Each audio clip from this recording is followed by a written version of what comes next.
하실 수 있겠어요? 네, 금액적으로 환산하기에는 뭐 아직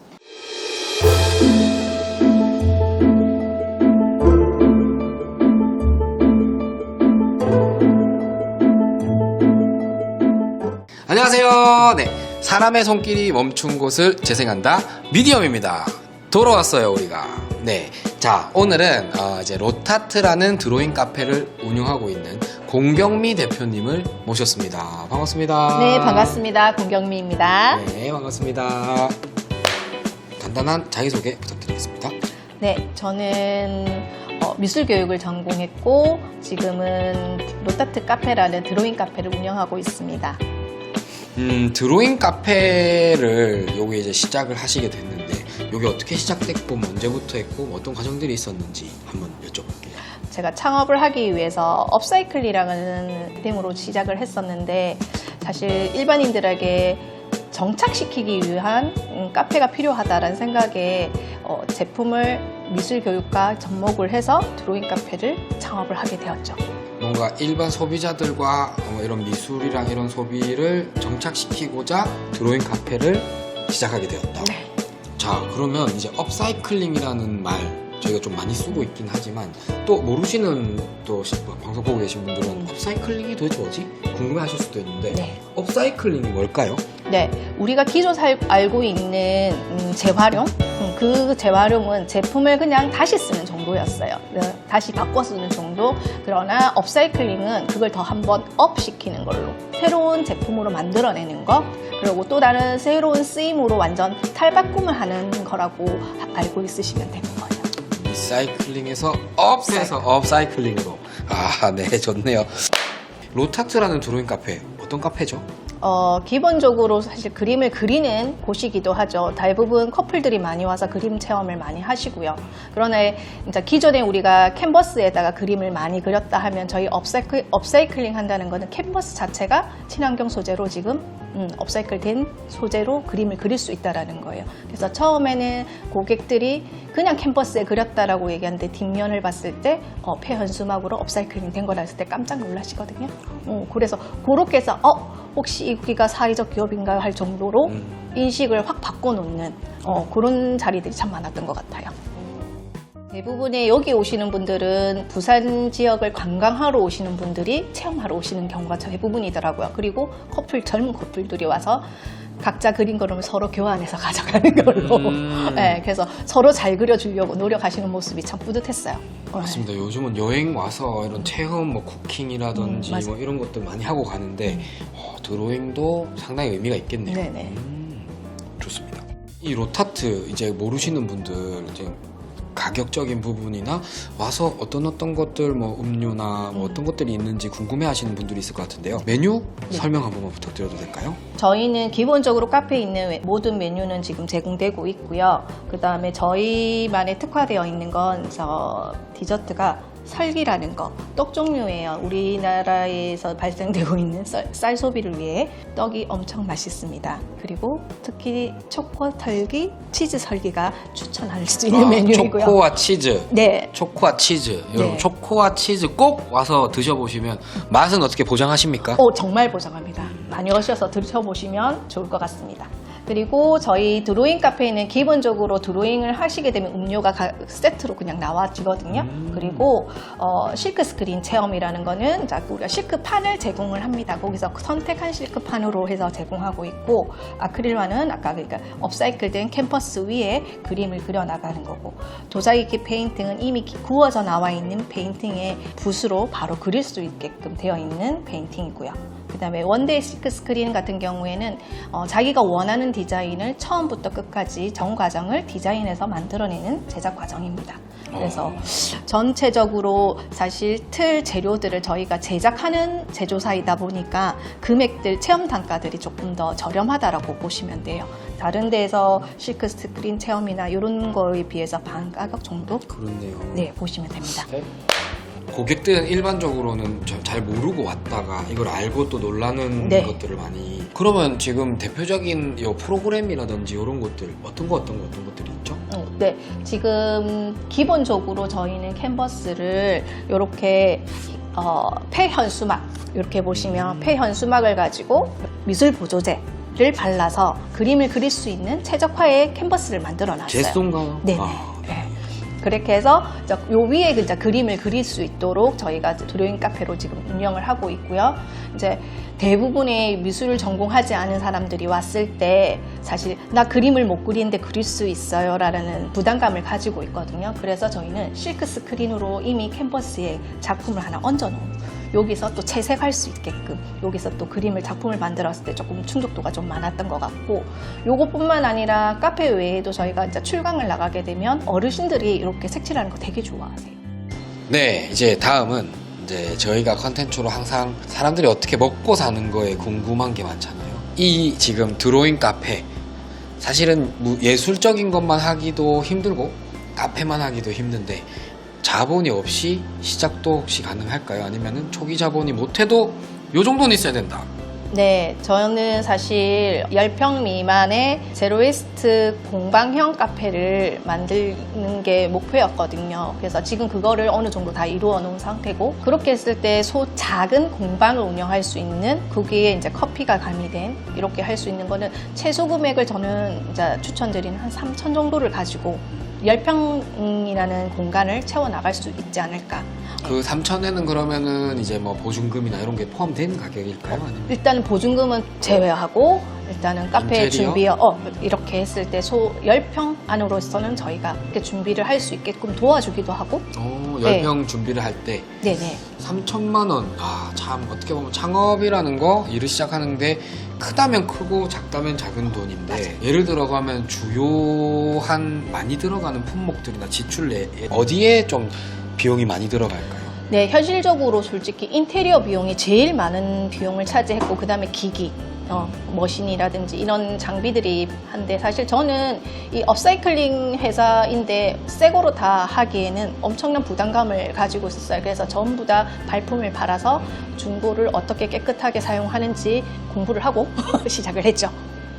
시작을 할 때 그래도 한 3천만 원 정도의 인테리어 비용, 장비 등에 대해서 좀 필요로 한다. 그렇다면 또 조금 부담이 되시는 분들이 또 있으실 것 같은데, 더 작은 비용으로는 어떻게 뭐 할 수 있는 다른 방법들이 혹시 있나요? 뭐 지원금이라든지 뭐 이런 것들? 일단은 뭐 뚜렷한 사업 목표가 있다라고 하면, 뭐 저같이 저는 이제 업사이클링에 대한 목표치가 정확히 있었고, 사회적인 공헌을 하는 사회적 기업가로 육성을 하고 싶은 마음이 좀 컸기 때문에 이제 뭐 사회적 기업 쪽으로 이제 발돋움을 하는 상황이어서 그런 육성 사업에 조금 참여를 많이 해서 조금 더 도움을 받기도 하고, 그 외에 뭐 초기 창업하시는 분들은 또 거기에 맞춰서 도움을 많이 받을 수도 있더라고요. 요즘 워낙 그런 게 잘 열려 있어가지고 찾아보시면은 조금의 소액이라도 받을 수 있는 부분들이 많더라고요. 이 이제 드로잉 카페 운영을 할 때 아무튼 카페와 교육이 섞여 있는데, 하기 위해서 필요한 뭐 자격 사항이라든지 준비해야 할 뭐 것들이 좀 어떤 것들이 있을까요? 일단 사업자를 내시면서 받아야 되는 건 위생교육. 네. 휴게 음식점으로 해서 6개월마다 한번 해야 되나요, 혹시? 1년 단위. 1년 단위로. 네네네. 그렇게 해서 미리 받아 놓으셔야지, 안 그러면은 벌금. 무섭네요. 네. 그러면은 이제 위생 교육 해야 되고. 네. 그러면 또 따로 바리스타 자격증이라든지 뭐 이런 것들도 혹시 필요로 하나요? 일단 바리스타 자격증이 있으면 훨씬 더 좋은 커피 음료를 마실 수 있겠죠. 그거는, 그리고 꼭 이제 대표자가 꼭 자격을 갖출 필요는 없죠. 종업원의 역량으로 모든 걸 메꿀 수 있는 부분들도 있고. 그리고 드로잉 카페는 기본적으로 솔직히 그림을 그리는 곳이잖아요. 그래서 제 역량은 이제 그림을 그리는 사람으로서의 역량이 들어갔기 때문에 가능하다. 이러면 이제 또 다른 분은 내가 그림을 그리지 못하는데 어떻게 창을 파느냐? 그러면 또 종업원의 손으로 그 아티스트들의 젊은 선생님들을 영입을 하면 또 운영이 되지 않을까 싶습니다. 그렇네요. 그러면은 일단은 기술적인 부분으로는 이제 드로잉이나 할 수 있는 그 능력들을 종업원이든 대표든 갖추면 되고, 나머지 이제 카페에 대한 부분은 뭐 위생이라든지 이런 내용도 이제 플러스 알파적인 부분들이 있네요.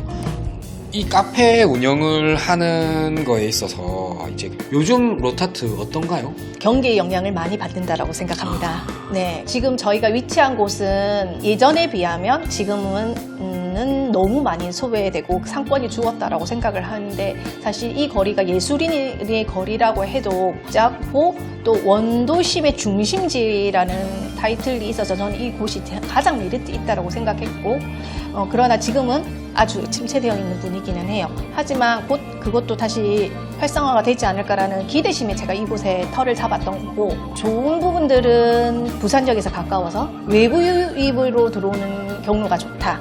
이렇게 보시면 되고 안타까운 건 주중에서도 사실 여기는 회사가 밀집되어 있는 곳이라 점심시간에만 바짝 사람이 많아요. 그래서 월요일, 화요일, 수요일 점점점 가면 사람이 줄어들어요. 그래서 주말이면 여기가 오히려 유령해. 오히려 주말에. 주말이 유령이. 그런데 저희는 사실 체험 예약을 받기 때문에 오히려 저희 가게는 주말이 더 복작복작하고 거리는 조용하고 그 대신 이제 주중에는 사실 정말 업무에 집중할 수 있는 공간이라고 보시면 됩니다. 그렇네요. 그리고 우리가 또 보통 그런 걸 많이 물어봤습니다. 잘 될 때 혹시 오픈이 가능하시다면 서로 잘 될 때 매출 네, 금액적으로 환산하기에는 아직 조금 미비합니다, 솔직히. 성과적으로는 사실 저는 큰 씨앗이라고 보고 있어요. 제가 업사이클링을 가지고 어떻게 대중화를 시키고 어떤 메시지를 담을 것인가에 됐을 때 환경교육 하시는 분과 같이 함께 협업을 해가지고 이 작품을 대형 작품으로 만들어서의 200개, 300개의 캠퍼스가 소진이 되고 최대 작년에 같은 경우는 늦게 시작을 했지만 10월 이쯤에 시작을 해서 12월 말까지 석 달간에 500개 정도의 캠퍼스를 판매했다는 거, 그 정도로 성과는 조금 좋았다라는 거, 그거를 또 가치를 인정해 주시는 분들한테 너무 감사하다는 거, 기관들에서 캠퍼스를 보시고 이거 우리가 필요해라고 해주셨던 기관장님들한테 너무 감사했었어요. 사실 이게 업사이클링이 쉽게 컨택되기가 힘들거든요. 솔직히 그냥 비용적으로 싸지는 않아요. 네, 그래서 중국산하고 싸워야 되는 부분들이 있었는데 그런 부분들을 인정해 주시고 가치를 칭찬받으면서 성장해 나간다는 게 너무 보람이 되더라고요. 드로잉이라는 제가 가지고 있는 직업을 가지고 그림을 그리면서 재료를 만들어내는 거에 이렇게 보람찬 일은 또 없었던 것 같아요. 저희 매장 자체가 처음에 제일 힘들었던 게 뭐냐면 테이크아웃 안 해주십니까? 였거든요. 저희는 처음부터 테이크아웃을 하지 않았어요. 일회용품을 쓰지 않기 위해서. 되게 당황스럽어요. 4잔을 테이크아웃 해달라. 눈물을 머금고 거절을 했습니다. 저희는 텀블러를 가지고 오셔야지만 테이크아웃 가능하다. 대부분 요까지 발걸음하기도 좀 어려우셨을 텐데 상냥하게 거절을 했죠. 그럼 텀블러도 판매를 하셔요? 자, 텀블러 사용도 사실 많이 판매한다라는 건 저는 환경적으로도 위배된다라고 생각을 했어요. 그래서 본인 거 들고 오시고 안 되면 이제 저희도 이제 다회 용기로 지금 준비는 해놨지만 최소한 이걸 저희는 권유하지는 않아요. 네. 그리고 이 로타트 운영하면서 혹시 좀 어떤 좋은 기억들, 이색 데이트 코스라든지 이런 것들 네. 좀 되신 적이 있다든지 이런 경험들이 있나요? 떠오르는 기억이라도. 이색으로 할 것 같으면 사실 외부 부산역을 통과해서 저희 제일 가까운 남포동과 가까운 요 사이를 거점으로 해서 데이트 코스를 정한다는 거. 그래서 오셔가지고 체험을 하고 이제 저희들한테 어디가 좋나요라고 물어죠. 그럼 이제 부산 토박이로서 관광의 도시를 쫙 안내를 하죠. 맛집부터 시작해서 어느 코스로 가면 가장 데이트 코스가 좋다는 거지 하니까 고객님들이 여기 여행 맛집이 딱 될 수 있겠다라고 칭찬해 주셨던 거. 시작이 문입니다. 여기서부터 용두산공원 찍고 남포동 거리 가고 자갈치 넘어가고 이렇게 해서 백화점까지 한 바퀴 딱 돌면 코스가 완벽합니다. 코스 나온 여러분 부산 방문하시면 로타트에서 정보 얻어가시면 될 것 같아요. 이런 드로잉 카페 운영하고자 하시는 분들이 생각보다 많을 수 있거든요. 이런 분들에게 혹시 현실적인 조언? 드로잉의 종류는 엄청납니다. 솔직히 제가 이 드로잉을 잡는 것만으로도 다른 차별화될 수 있게끔 저도 궁리를 하고 내가 가지고 있는 역량을 많이 넣으려고도 했지만 그들이 가지고 있는 역량은 저보다 더 클 거라고 생각하고 그들만의 이색적인 카페를 운영하시면 그런 문화들이 좀 많았으면 좋겠다는 생각도 들어요. 이런 이색체험, 저런 이색체험 가지고 있는 끼를 잘 활용할 수 있는 방법이라면 저는 추천드립니다.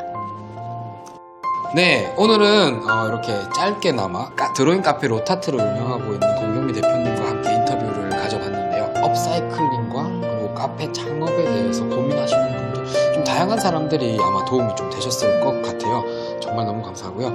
그렇게 이제 우리가 이런 업사이클링이라는 주제를 가지고 세상이 조금 더 우리 다음 세대에 조금 더 좋은 지구를 전달해 줄 수 있을 네. 것 같다라는 정말 좋은 에너지를 좀 받고 가는 것 같거든요. 오늘 이렇게 인터뷰 응해 주셔서 너무 감사하고, 자, 오늘 인터뷰는 또 어떠셨나요? 한 번 더 저의 이 기간 동안을 돌아보는 매번 반성하고 실천하고 반성하고 실천하는데 또 이렇게 인터뷰를 하면서 다시 체계적으로 또 잡아가고 앞으로 좀 더 이걸 더 노력해야겠다라는 감동 많이 받았어요. 이제 저희는 또 다음번 인터뷰 그리고 숨은 꿈통단 제야의 고수들을 발굴을 하러 또 열심히 한번 다녀보도록 하겠습니다. 자, 그럼 오늘은 이렇게 마무리하도록 하겠습니다. 다 손 한번 드세요. 안녕.